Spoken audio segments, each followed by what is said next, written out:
All right. Hmm.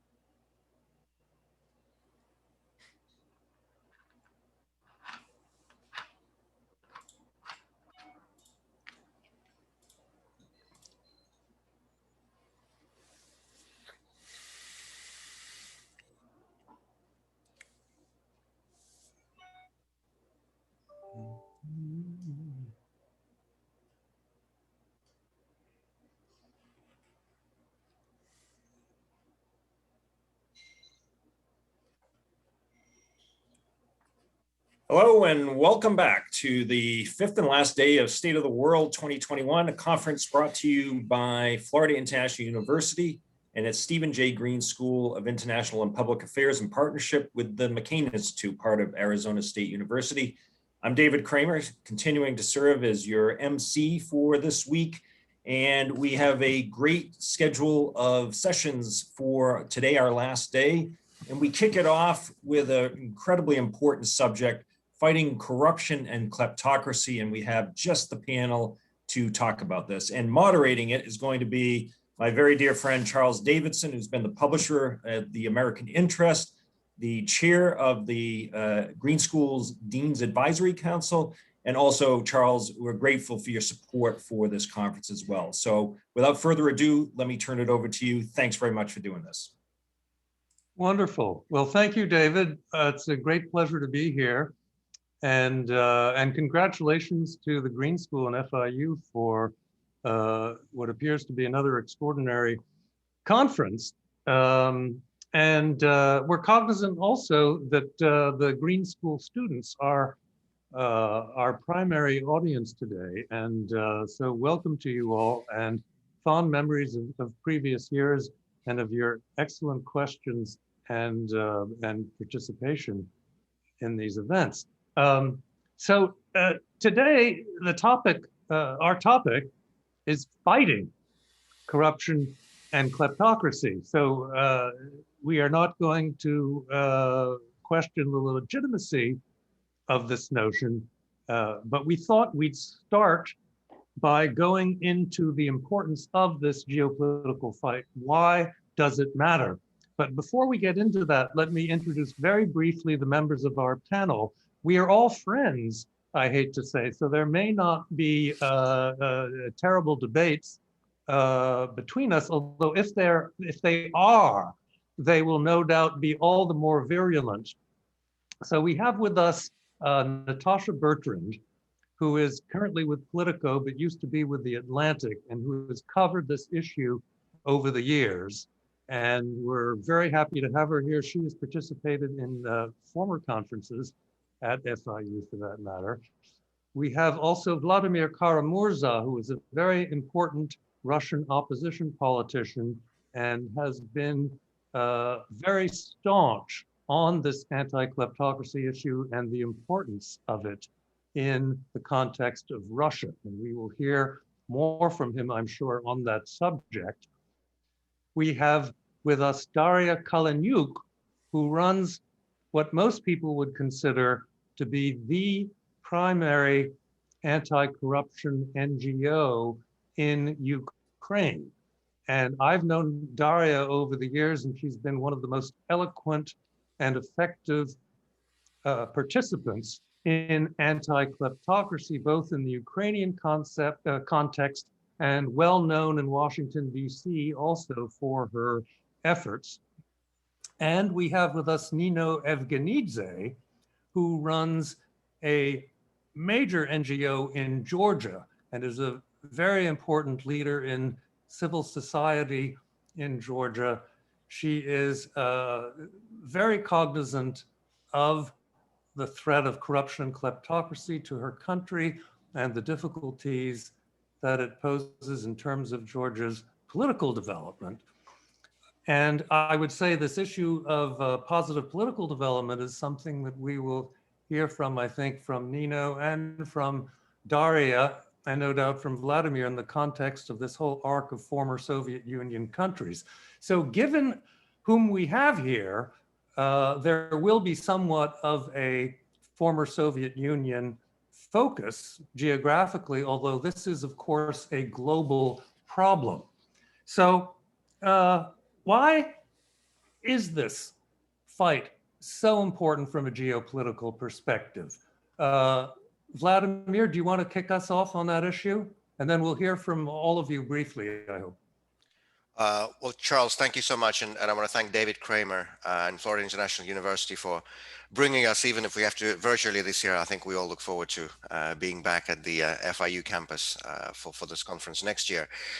This event was planned long ahead. This date was known long ahead, but I think it couldn't have been more appropriate timing in the end with everything that's been happening in Russia over the past 2 weeks, these unprecedented nationwide protests that were, of course, kicked off not only by the arrest of opposition leader Alexei Navalny, but also by an incredible investigative investigative video that was put out by Navalny's team, going right to the heart of the subject we're discussing today. That's of course a film detailing Vladimir Putin's lavish Italian-style palace on the Russian Black Sea coast, complete with swimming pools, spas, skating rings, oyster farms, wineries, and whatever else, with a total price tag of 1.4 billion US dollars.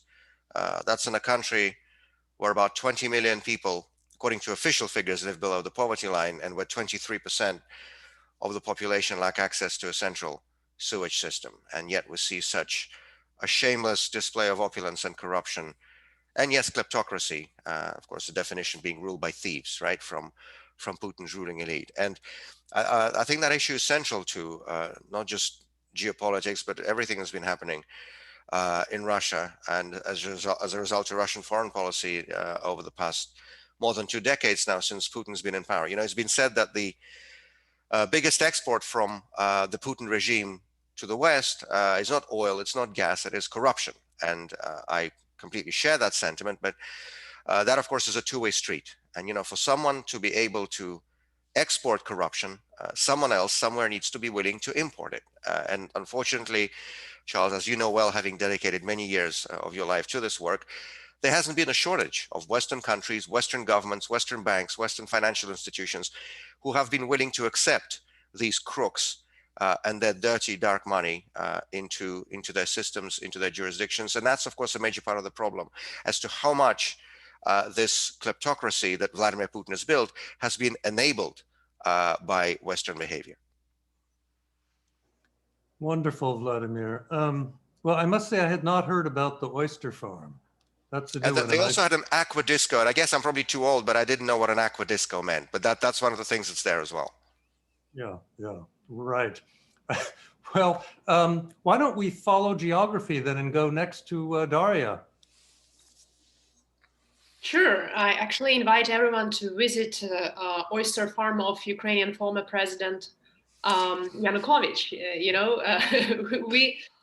We had also the palace of Yanukovych, the hidden secret palace, but now it functions as a museum of corruption and everyone can visit it. So I hope that there will be a moment in Russia when we all will be able to gather offline, not in Florida only, but also in the Black Sea, in this museum of corruption, and celebrate democracy. So I think it will be important not only for the people of Russia, but also for the entire region and for the entire globe. Because it will be the victory against corruption and victory for democracy. And this is what we are observing here in Ukraine. Russia and the Putin regime, the Kremlin corrupt regime, invaded us in 2014 and occupied significant parts of Ukrainian territories. So we are facing military Russian aggression, but apart from that, there are also hybrid threats. And corruption is used as a hybrid threat against Ukrainian movements towards, liberal democracy values. How it is being used? Through corrupt judges, through corrupt law enforcement agencies, through corrupt politicians. And it is very, it's very easy if there is non-stop flow of money coming from Russia to these destructive activities, to bribe a judge, to bribe a politician, or to bribe a prosecutor in Ukraine. As still we have this post-Soviet inheritance of non-independent law enforcement agencies in Ukraine. We are trying to change that, for already 7 years after the Revolution of Dignity. There are some positive developments. We have built a comprehensive anti-corruption infrastructure in Ukraine. We have now anti-corruption agencies which are investigating and prosecuting high-level officials, even oligarchs. However, then this, Kremlin-backed politicians in Ukraine are investing money into propaganda activities, targeting reforms and reformers in Ukraine. Of course, it's not only Kremlin, there are oligarchs in Ukraine, which we also inherited after the collapse of the Soviet Union, which simply share the same interest as Kremlin. So they don't want Ukraine to reform, they don't want the rule of law because they can lose their empire, their assets, the flow of money. So, and all together, they built actually the impressive propaganda machine against reforms and against democracy. They are spreading fakes and disinformation saying, George Soros wants to enslave Ukraine, or IMF wants to enslave Ukraine, or the EU wants to take over all Ukrainian land. So all this bullshit is being spread through national TV channels. And I will finish with a very positive note. We had a victory against propaganda during the last days. The Ukrainian president sanctioned companies and one guy who controlled 3 national TV channels spreading pro-Kremlin propaganda. It is very decisive step of Ukrainian president. We were all kind of surprised. We didn't expect that.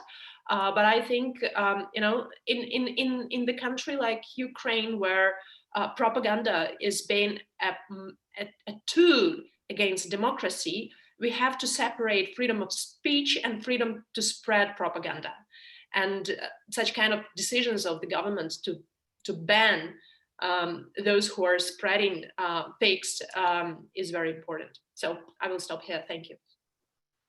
Wonderful. Thank you, Daria. So I guess this commonality of the oyster farm is greater than I realized. Nino, in Georgia, do we have any oyster farms? We have an alligators, a lot. Charles, thank you so much. And if I may, first of all, let me allow to express my sincerest gratitude to our close friend David Kramer for organizing this wonderful event, and also for being a guardian of freedom and democracy for many, many decades, not only in United States but worldwide. I could not say better, as you did, Charles, before, that 21st century authoritarianism cannot be disassociated from the kleptocracy, and they have tied the knot, and its interaction with the free world defines the geopolitical configuration of our times. Today is the most dangerous threat for our national security and democracy is the aggression of the authoritarian regimes that actively seek to undermine our freedom and democracy and to export corruption around the globe, as Vladimir mentioned before. As we all know, that the kleptocracy is a well-organized elite corruption has come to characterize Russia and much of the, not only the post-Soviet, but post-communist space, because I'm pretty sure not some other, even European member countries are doing so well on this regard. And this one of the chief obstacles to democratic development as well, and for its economic growth as well. These authoritarian regimes, all of them adopted a business model, whereby those who govern, usually a very small group of people or family or even individual. What we have this Russian oligarch Bidzina Ivanishvili, who like an informal governor of the country, they loot their own country. And I agree absolutely with Mike Carpenter, who like 2 days ago, I believe at this conference, the State of the World Conference, very well described as a authoritarian oligarchy, the situation in Russia and also the neighboring country. Especially, this is very painful, the countries for the frontline democracies. And as you are aware, Georgia, more than like 20% is occupied by Russia, and it still continues every day with the creeping occupation, likewise in Ukraine. And the Georgia was like a first, you know, the country to attack or to test their, like, you know, all this kind of, from the start, from the war or hybrid war instruments here. Of course, it's more, in most cases, we cannot blame, we have to blame ourselves, but we must say as well that we are somehow left alone against the Putin's regime last like decades, you know, and it still continues discussion in the US, in Europe, and even was published like, you know, the article how the post-Trump or Biden administration have to re-engage or engage again with Russia. And, you know, we all know here that the engaging with the dictatorship and kleptocrats always fails. And they must be isolated and contained, or else they spread their corruption to the free world. And, you know, sometimes we're very depressive to see that these people who we admire or respect, Americans, by the way, I don't understand. They have this naive position they want to re-engage with the Putin's regime again, or how it comes, this kind of like, you know, the desire to be involved with this level of the dictators. Because I don't know if they lived in this totalitarian system in their life, then if they don't experience that, at least they should listen Vladimir or Daria or me or people who comes from the countries who were in these totalitarian regimes for the 100 years. Thank you. I will stop here and then continue why it happens to us and where we stand now. All right, thank you, Nina. Well, in terms of your last remark, we've had our own little jolts of political excitement here in the U.S., which may have changed a little bit perceptions. I don't know. Natasha, would you like to delve a little bit into where we, the U.S., fit into all of this?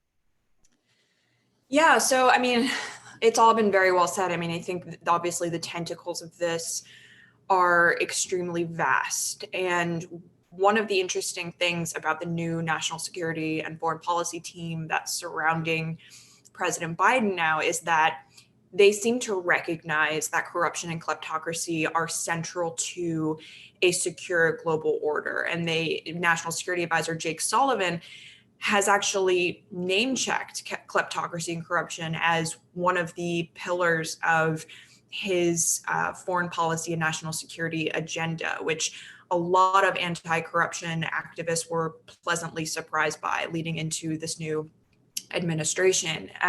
So I think there is, you know, certainly much more of a broad awareness on the part of this administration than certainly the last administration, that this is a serious problem that needs to be addressed. Obviously, the former president, President Trump, he benefited directly from the kleptocratic and corrupt regimes around the world. And so there was no real incentive for him to tackle it, let alone his generally, you know, isolationist foreign policy, America First agenda that he, you know, espoused over the last four years. So I think that we're, you know, with the new administration, it's on the right track. Obviously, one of the big issues for the national security team is great power competition. So they have made that kind of the center of their foreign policy agenda, is dealing with China and Russia. And obviously a huge part of that is winning the competition to shape the global economy in the 21st century. And so I think that they recognize that tackling global corruption is not a distraction from dealing with Russia and China, but it's actually central to it. It's central to kind of exporting American values and American democratic norms to the rest of the world. Now, obviously, we have a lot of problems with corruption and kleptocracy at home because of, our inability to address the presence, the kind of, the offshore tax havens and the kind of, Delaware and Nevada, which have very lax laws when it comes to hiding ownership of shell companies. So that needs to be addressed. But I think that broadly, this administration has a level of awareness that this is a problem that needs to be tackled simultaneously rather than divorced from their broader national security agenda. Yeah, wonderful. Natasha, thank you.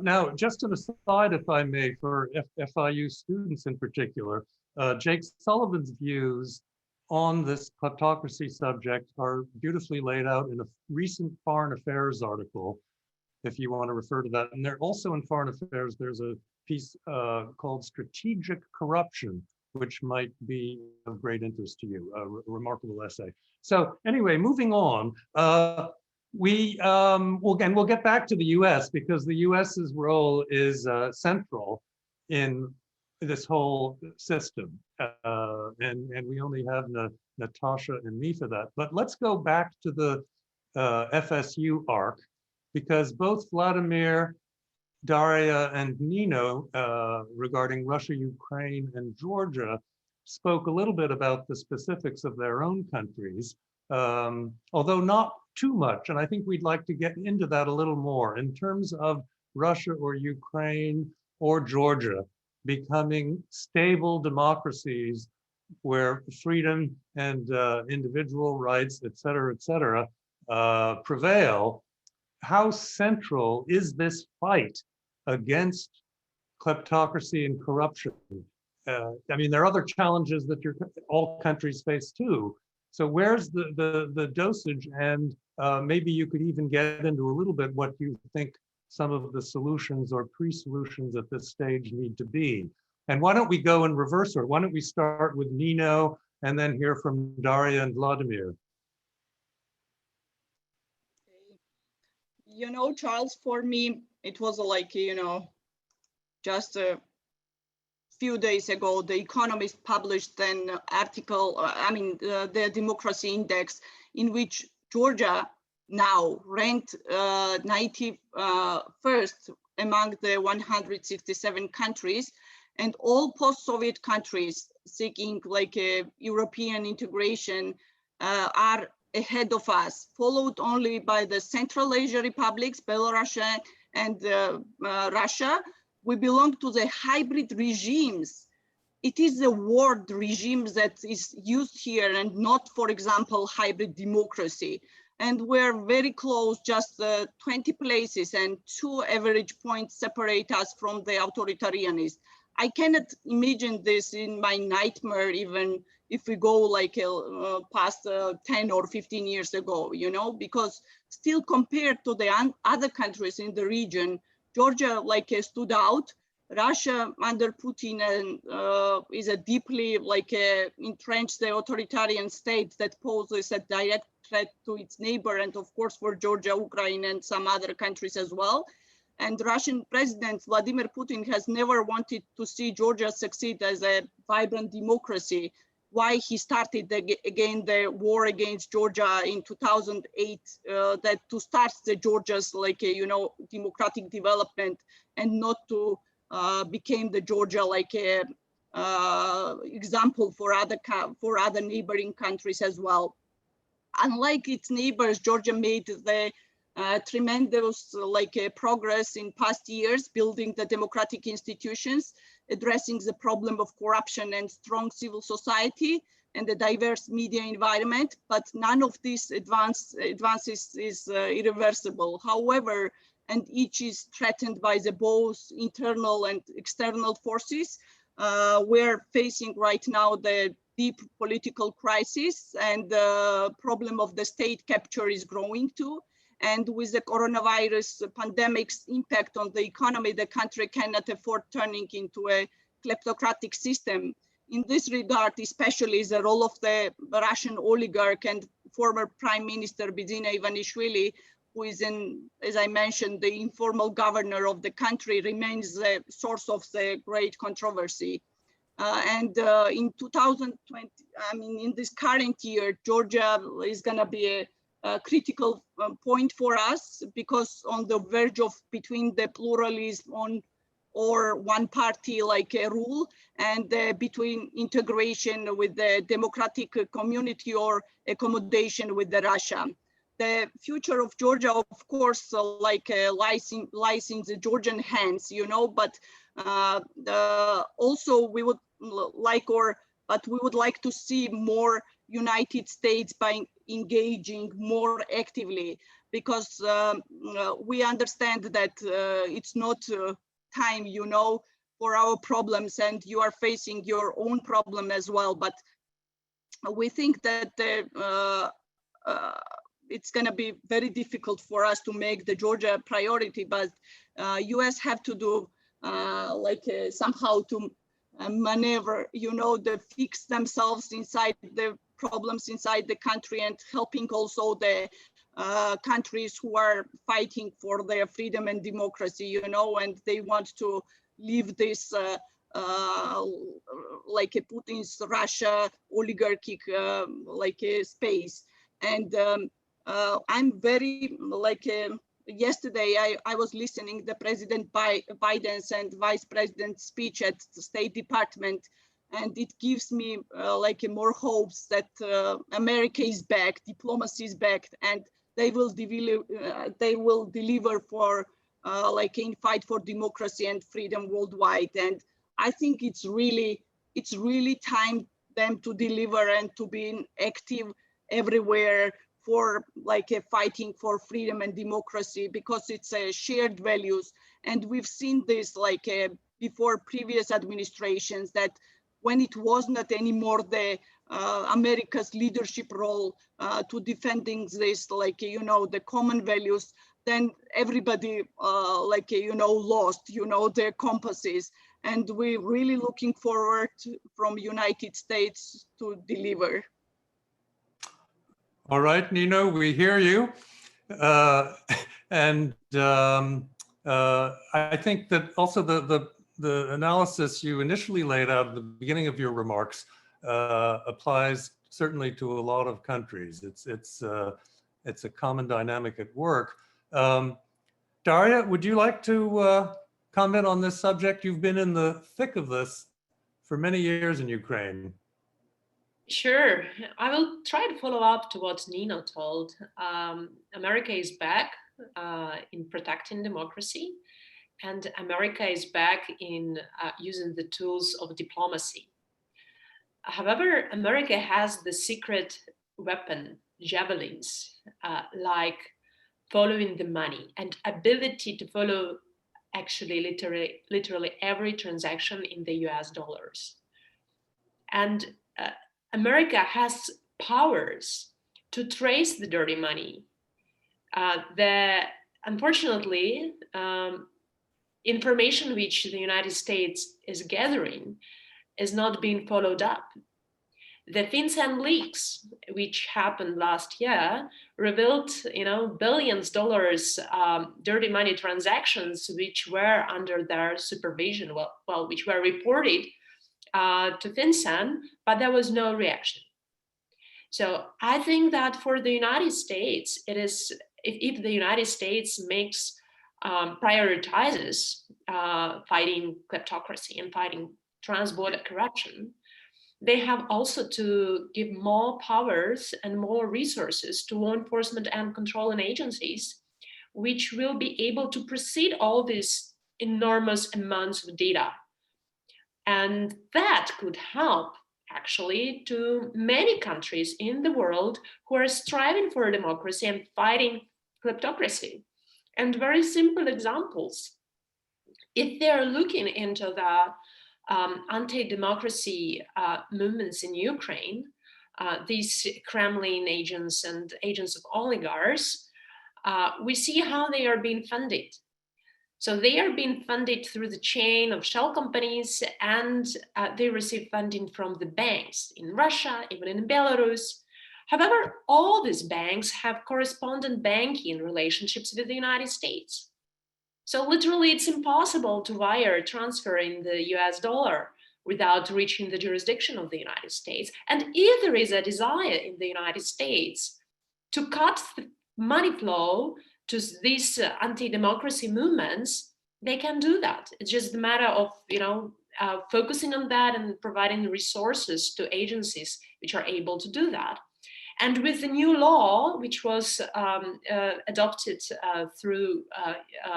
despite the veto of Trump, the United States even strengthened its power to seize bank accounts and to receive information about dubious transactions through correspondent banking relationships. So I hope that these powers will be executed properly in targeting those agents and those people and those legal entities which are attacking reforms towards democracy, which are spreading propaganda, and which are fueling dirty money into even, occupation and terrorism activities. Occupation of Georgia and in Ukraine and in Moldova can't happen without money. And there are money trails which can be available to the United States. So it's I do hope that what Natasha mentioned, that for the National Security Council of the United States, kleptocracy becomes to be in focus.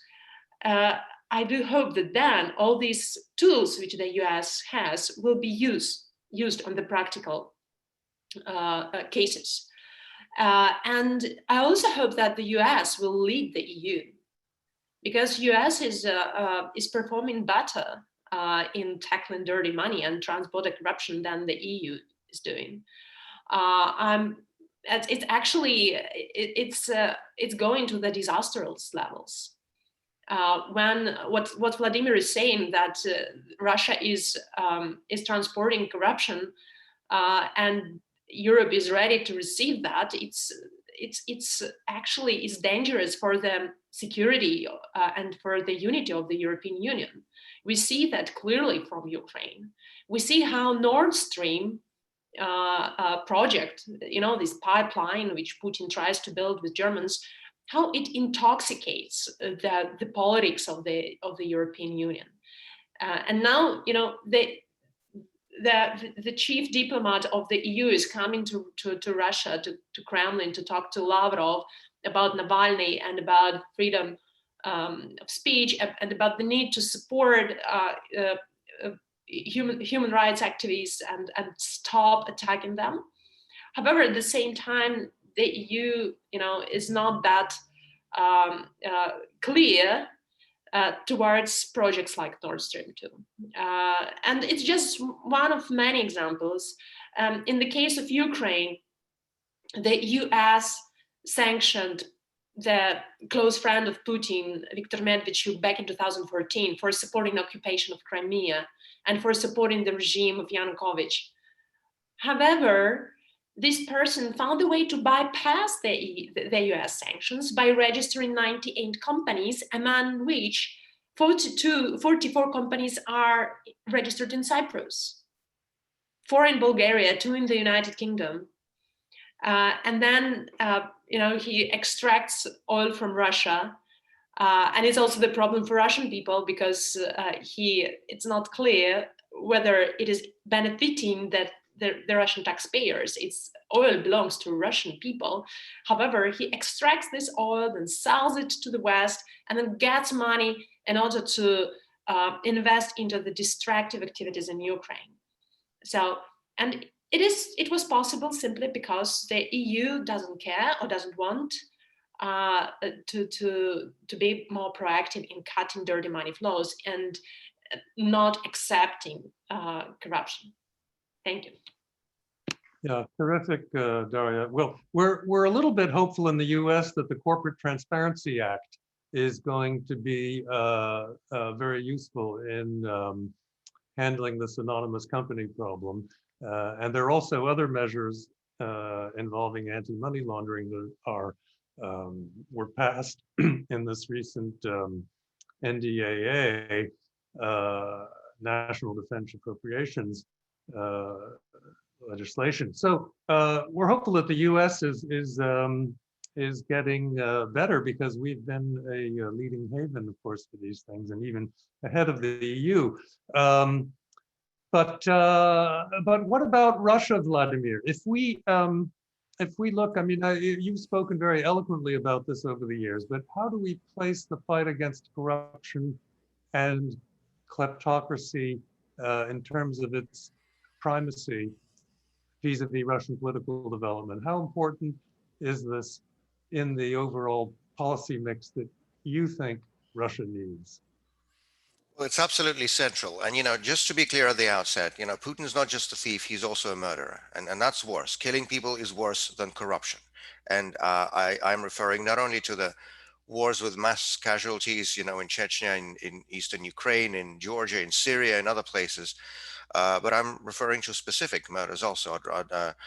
In this context, I would note last year's oversight report from the Organization for Security and Cooperation in Europe, the OSCE, into the 2015 assassination of Russian opposition leader Boris Nemtsov. And that report, which is publicly available now online on the OSCE Parliamentary Assembly's website, contains specific witness testimony, obviously completely ignored by Russian investigators, as to when, where, and how Vladimir Putin gave the order for the assassination of Boris Nemtsov. We all know what happened with Alexei Navalny, who thankfully survived, but that was a very clear assassination attempt conducted through a state-produced and state-controlled military-grade nerve agent. The order could not have come from anybody else either. So let's not forget that when we talk about kleptocracy and corruption. Killing people is worse than corruption, and that's the central crime of the Putin regime.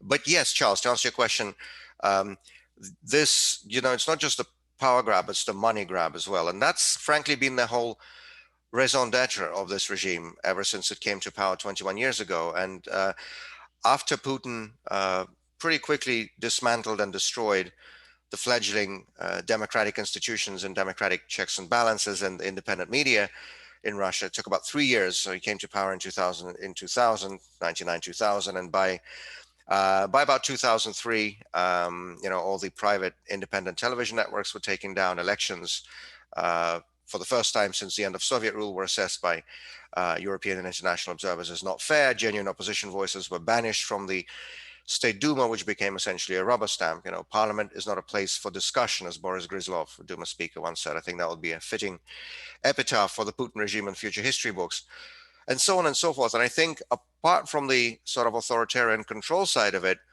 one of the major effects of this usurpation of power has been this astonishing personal enrichment by a close circle of Putin's friends and cronies, from his childhood days, from his time in the KGB, from his stint at the St. Petersburg mayor's office in the 90s, people like Arkady Rotenberg and Gennady Timchenko and Igor Sechin, who suddenly, sprang out of nowhere to join the ranks of Europe's richest men. And sometimes we get to see small glimpses from that world. Obviously it never makes state television news programs or the tame debates in our so-called parliament, but we still get glimpses of it, such as, for example, the 19-mile road constructed for the Sochi Olympics by the Rotenberg's company, the cost of which exceeded the entire cost of NASA's Mars exploration program.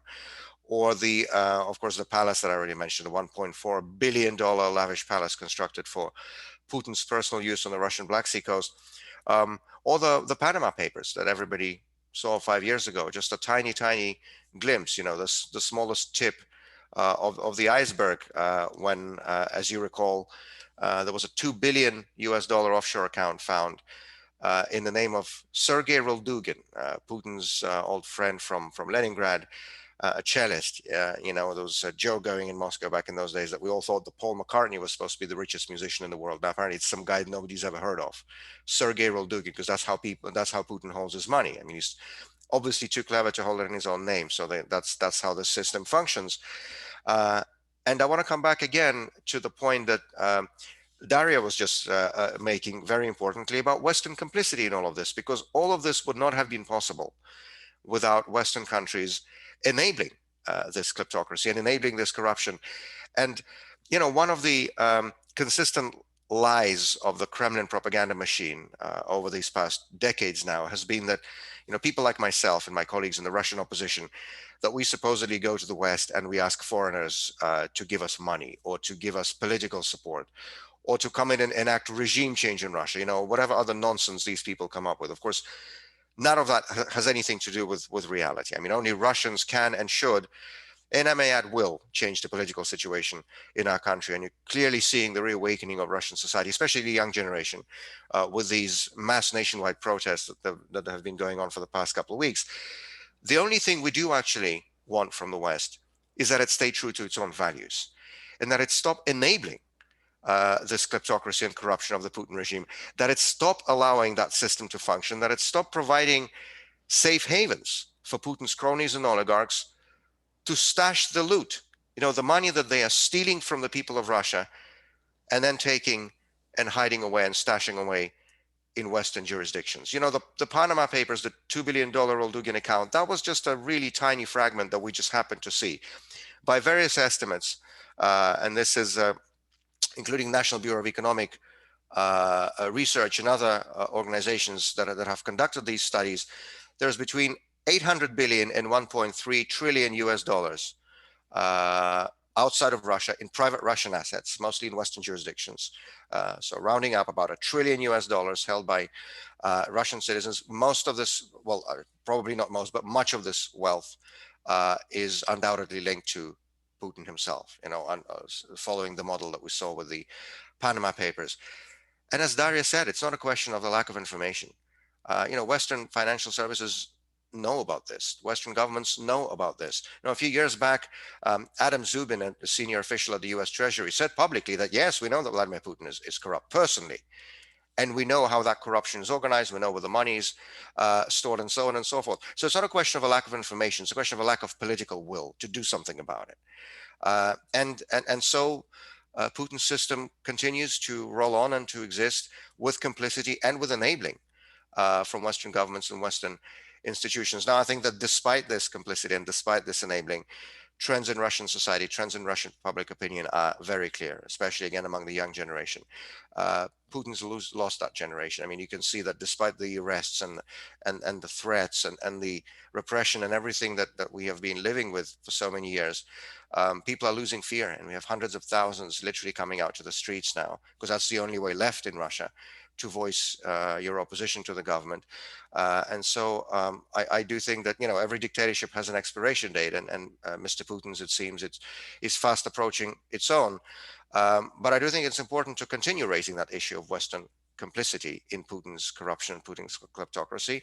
And I certainly hope that we see some change to that. You mentioned, Charles, the Corporate Transparency Act, very important, that would force many of these shell companies to disclose the owners and the beneficiaries to the US authorities. There was a similar law passed in the United Kingdom a couple of years ago that actually applied not only to the UK itself, but also to its overseas territories.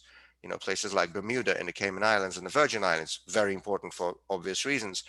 And also, as of 2 months ago, as of December 2020, there is now finally, after many years of work and many years of advocacy by many people, including many of us from Russia, there is now a Magnitsky-type mechanism of targeted sanctions for human rights abuses in the European Union.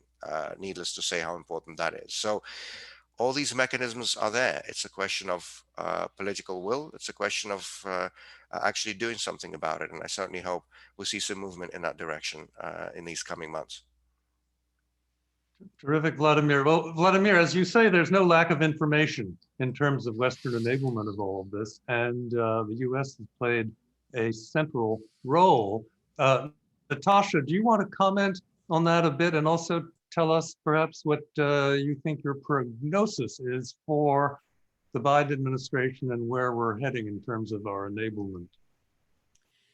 Yeah, so, political will, I think, is the biggest thing. But second to that also is funding for institutions that fight corruption. So FinCEN, for example, the Financial Crimes Enforcement Network, they are one of the country's chief, financial intelligence units, and they are able to monitor these illicit money flows.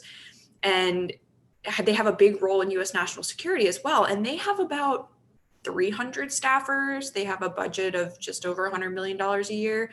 That obviously needs to be very much ramped up. Now, I know that there are other mechanisms, and the US has a lot of visibility into kind of, illicit money flows and corruption around the world, but it also is a matter of bulking up the institutions that monitor this. And, another one is DOJ's Kleptocracy Asset Recovery Initiative.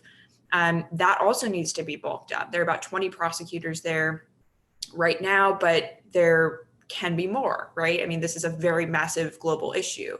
And even the IRS, can be given more responsibility on this front. So these institutions with the tools to better confront and combat this, they need to be empowered more with more funding and more staff to be able to do it.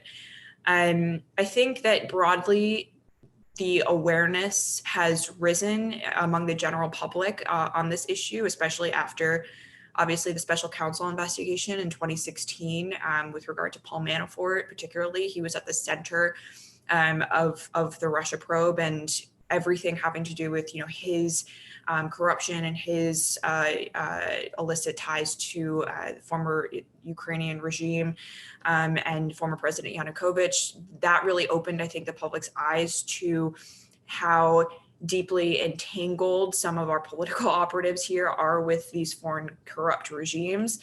And that in turn led to a strengthening of, the Foreign Agent Registration Act here in the United States, and kind of a bulked up awareness and effort at the Justice Department to try to, prosecute people for having these undisclosed relationships with foreign actors, corrupt or otherwise. So I think that, in terms of the general sentiment here, people understand or are starting to understand more about how linked this is to the United States. And it's not just an overseas problem, it's also very much at home.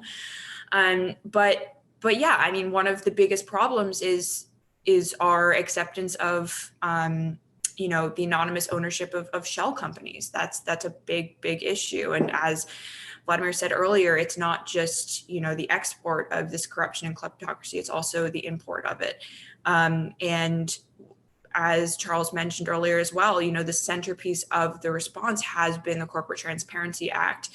Biden has supported measures like this in the past, and, it's kind of languishing in the Senate at this point. But I think that, all of this is moving in the right direction. Hopefully there's going to be, under the new administration, the political will to move forward on actually giving the resources to these institutions that can actually fight this. Yeah, terrific. Thanks, Natasha. Well, I think we're going to see a lot of pressure for increased resources. That's something that a lot of people are advocating. I know there's some think tank reports that are going to be coming out that are going to emphasize that. And to some extent, we don't need new laws. We need to enforce the laws we already have. Vladimir mentioned legislation in the UK regarding anonymous companies. And so they have a register and they've done all these things, but it's not really being enforced. So an emphasis on enforcement is something that I think we may see, which brings us to a very important topic that we wanted to address, which is how do we win this fight? So Natasha and I have sort of advanced it in the US, and responding to the queries, shall I say, of Nino, Daria, and Vladimir as to what the US should do, that we should do more. So we may move in that direction, but from your perspective, and perhaps readdressing the US role if you want, but also what needs to go on in your country in the EU and the UK, which we haven't talked about all that much, how do we win this fight? And what sort of a time frame do you see for that? We have 4 years of the Biden administration, assuming that it's going to be supportive. How can we have won this fight within 3 or 4 years, say, if we're a little bit optimistic? Why don't we start with Daria? Sure. So how to win the fight? I have already started responding to that question. The US has enormous power over getting information about dirty transactions. It is important to enforce these powers and to ban, seize, cut dirty money flows. This can be done through criminal investigations. This can be done through the mechanism of sanctions. And I am convinced that the mechanism of personal assets freezes and personal asset sanctions is very, very effective. And therefore, I think Navalny team came with their list of cronies of Putin, his inner circle, who have to be in the OFAC list, and their key demand to the US and key call to the US, please sanction these guys. And we support this demand because we know it will work. Because in Ukraine, we understand that, you know, these people who are thieves, who are even behind murders, they want to educate their kids in London. They want to travel for their vacations to Florida. They want to have medical treatment in Germany. They want to go to make shopping in Switzerland or in Austria and Vienna. So they all need access to the West. They don't need to build proper functioning institutions in Ukraine, I don't know, Germany, Belarus, or whatever people are striving for justice, because they are treating, you know, the people in their country, I mean, this corrupt elite, they are treating us as, you know, as a hunting place where they are receiving enormous amount of money and then spend this money outside of our countries, having, you know, that beautiful lifestyle and enjoying rule of law somewhere in Great Britain. So therefore, personal sanctions, visa bans against enablers, against corrupt officials, against inner circle of kleptocrats is number one step, which is a game changer and which would be the best help for us on the ground to fight for democracy and to fight for building strong rule of law institutions which are able to investigate, prosecute, and stop corruption inside our countries. But, you know, we are not, we don't have that much of resources to fight corruption just from inside Ukraine, because our enemies are using loopholes in the international financial system, and they are using resources which are flowing around the globe. So we need support from the West in this direction. Personal sanctions and visa bans, denying access to the West. This is extremely helpful. Terrific. Nino?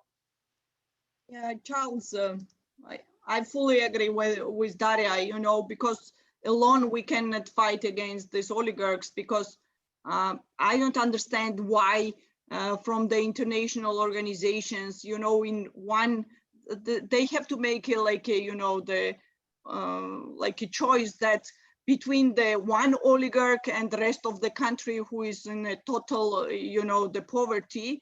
And I think that on this regard, international community to stand up for the democratic process is very like crucial, because if like some, I don't know, diplomats can say us that use the institutions, it's, you know, just like a waste of time, because all these institutions but captured by these oligarchs, you know, and but maybe I'm naive, but still very optimistic.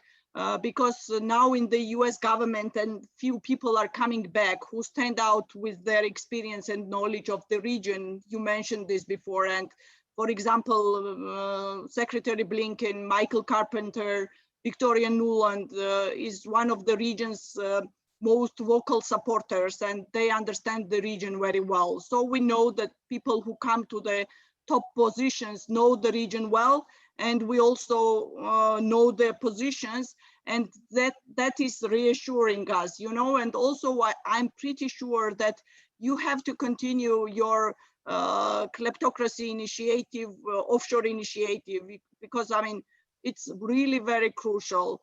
Of course, it's not gonna be only like a main point only US, but US and the European Union together with the Great Britain should work on this. And we should explain to our societies that the, like, you know, the oligarchy and the kleptocracy is like a moral issue, to make this issue as a like a moral standard, you know, and to explain to the like political elites or even to these kleptocrats that, you know, that one sure thing about politics is this, that what goes up comes down, and what goes down often comes up. And maybe it's gonna be a lesson for them as well, you know, to like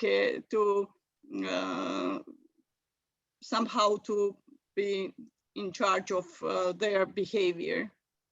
Fabulous. Vladimir, from your perspective, how do we win this fight? Going after the dark money, that's absolutely the key to everything. I mean, when the US Congress passed the Magnitsky Act about a decade ago now, Boris Nemtsov, who himself played a key role in convincing many members of Congress to support this legislation, called it the most pro-Russian law ever passed in a foreign country, because it's a law that targets those individuals who abuse the rights of Russian citizens and who steal the money of Russian taxpayers.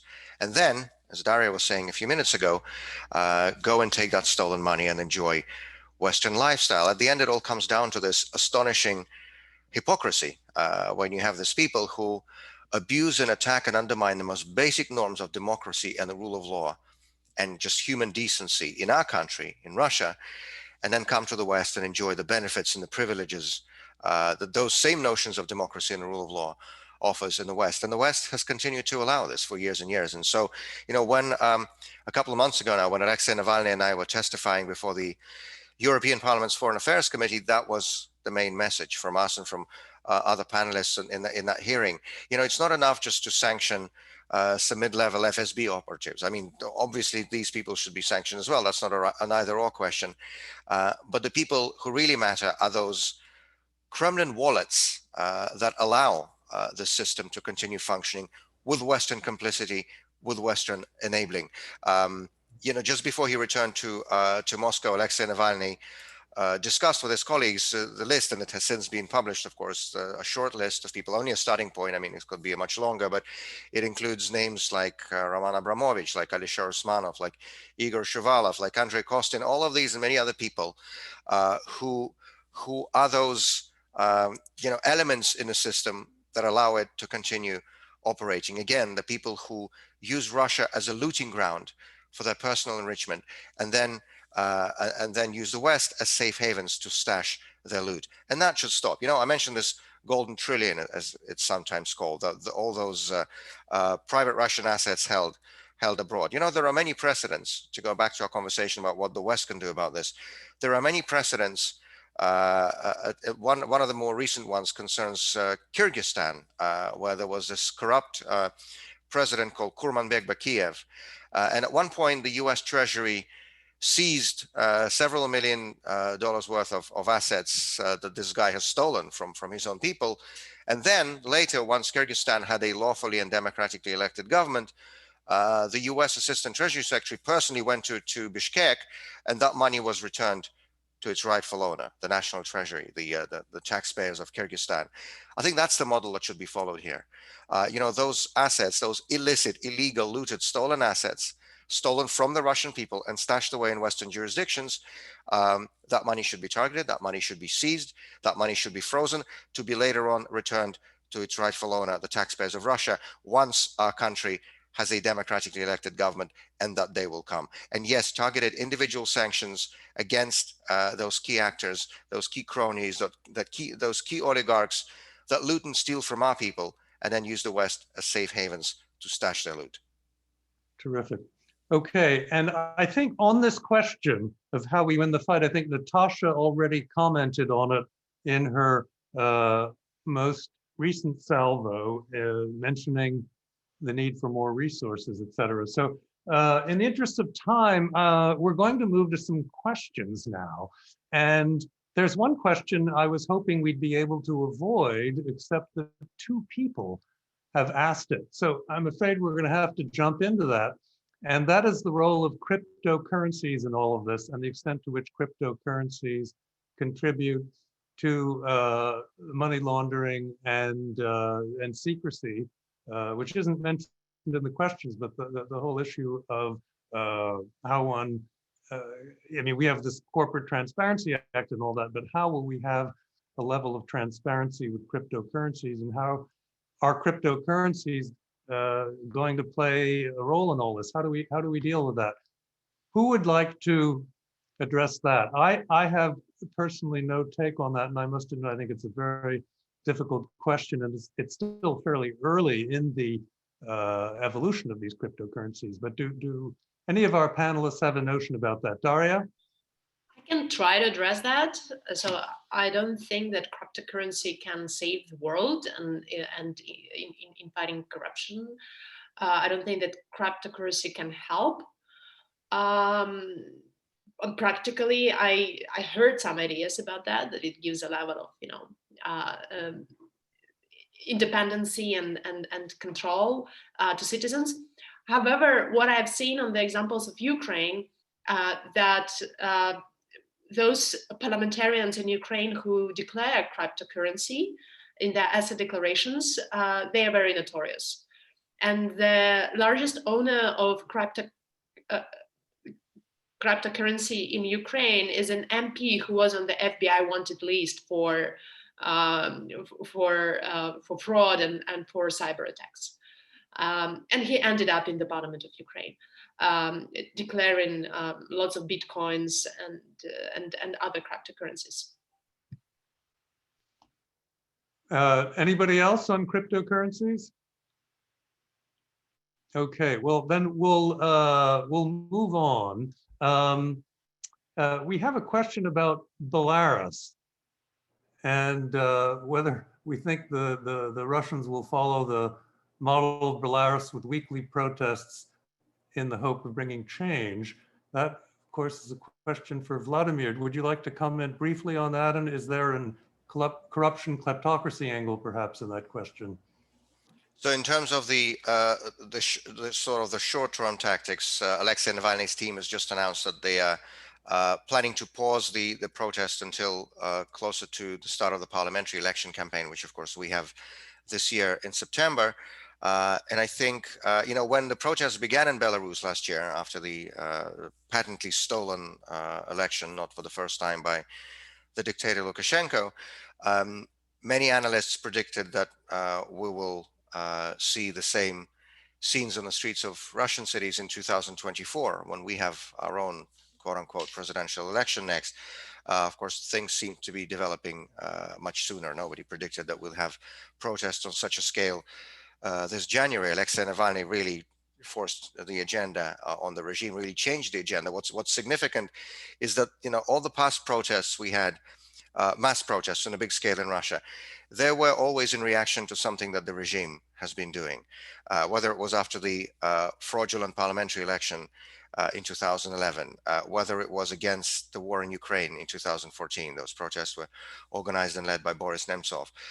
Whether it was the protests in Moscow in 2019 after the opposition candidates were disqualified from running for the Moscow City Duma. These were all protests in response to something the regime was doing. This time, it is essentially the opposition. It's Alexei Navalny who is setting the agenda for what's happening. And the next biggest item on the agenda will be the parliamentary election in September. Of course, one of the biggest areas of focus for Navalny and his team over the past couple of years has been to organize this tactical voting campaign to sort of channel the growing evidently growing public discontent in Russia with the Putin regime into sending pro-Kremlin candidates to humiliating defeats in elections at all levels. This began with local elections in Moscow in 2019, in Siberia and other places last year in 2020.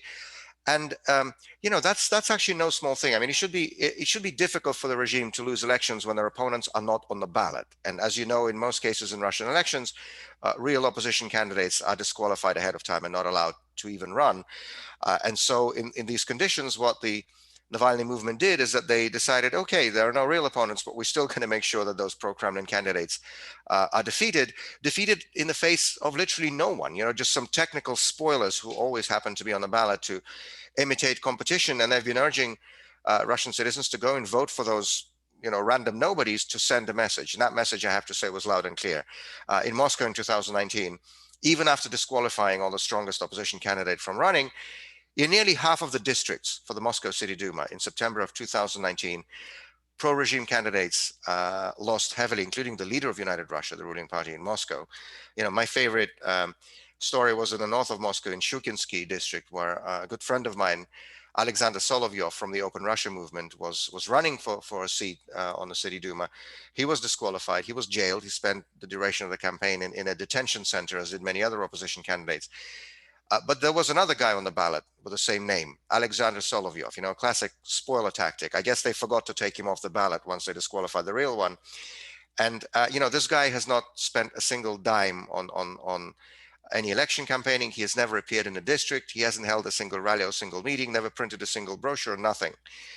And he won in a landslide against the pro-Putin candidate because a few days before the election, Navalny's team urged voters in that district to vote for him.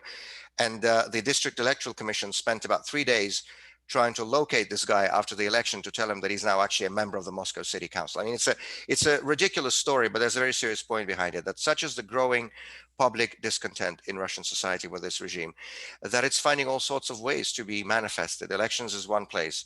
We clearly see this in public opinion trends. I mean, it's difficult to talk about public opinion polls in an unfree society, in a society with an authoritarian regime, where many people would be naturally hesitant to share their political opinions with strangers. But even with this caveat, you see, for example, in relation to last year's illegal constitutional changes that allowed Putin to waive his presidential term limits, Russian society was split in half, 47% against 48% on this question of whether or not to allow Putin to continue ruling. And if you take Russians under the age of 35, the vast majority in clear opposition to Putin's continued rule. We see figures like 59%, according to the Levada Center, that want comprehensive change in the country. We see 62%, that's nearly 2/3, who want to effectively age limit Putin out of the Kremlin by limiting the presidency at 70 years of age. Of course, Putin is going to be 71 by the time of the next presidential quote unquote election.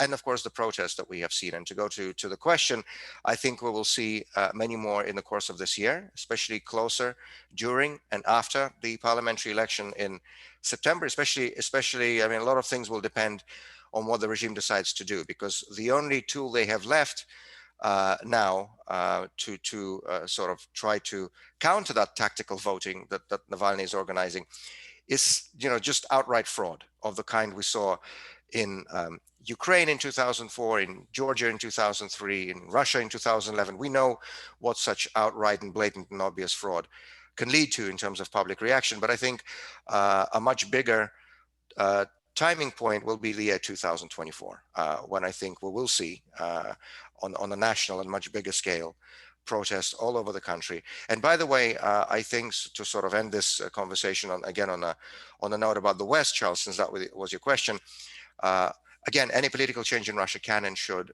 and will only happen domestically.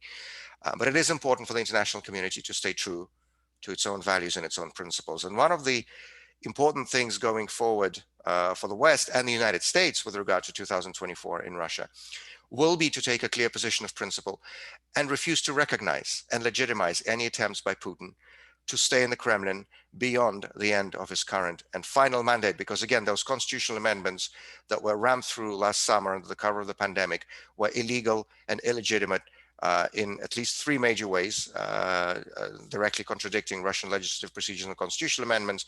And of course, the so-called plebiscite that ratified them was a total sham and farce, even by Putin's standards. So those amendments, as was actually recently declared in a European Parliament resolution that was passed overwhelmingly at the end of last year, these constitutional amendments are null and void because they were enacted illegally. And so if Putin does attempt to cling on to the Kremlin past May the 7th, 2024, this will call for a very clear, very public, and very firm policy of non-recognition on behalf of Western democracies, including and above all the United States, of this usurpation of power.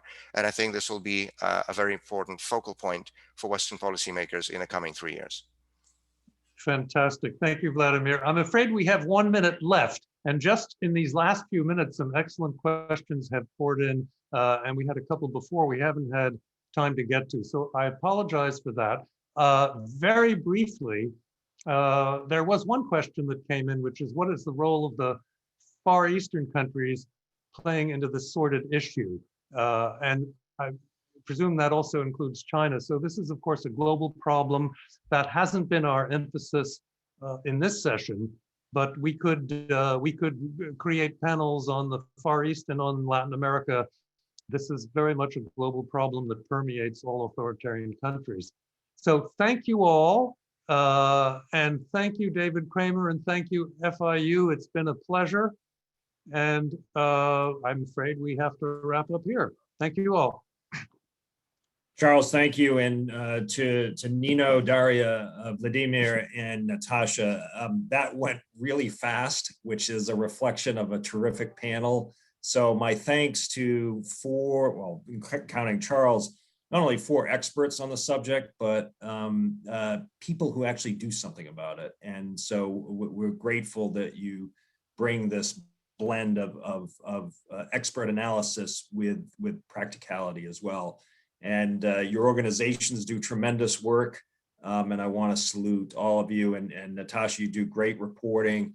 And Charles, again, thanks to you for your generosity and for putting this panel together. Great job. Really appreciate it, everyone. Thank you. We are going to take a 30-minute break and come back for a panel on Africa, where there's a lot happening on that continent. So stay with us. We'll be back at 10:45 Eastern Time. Thanks.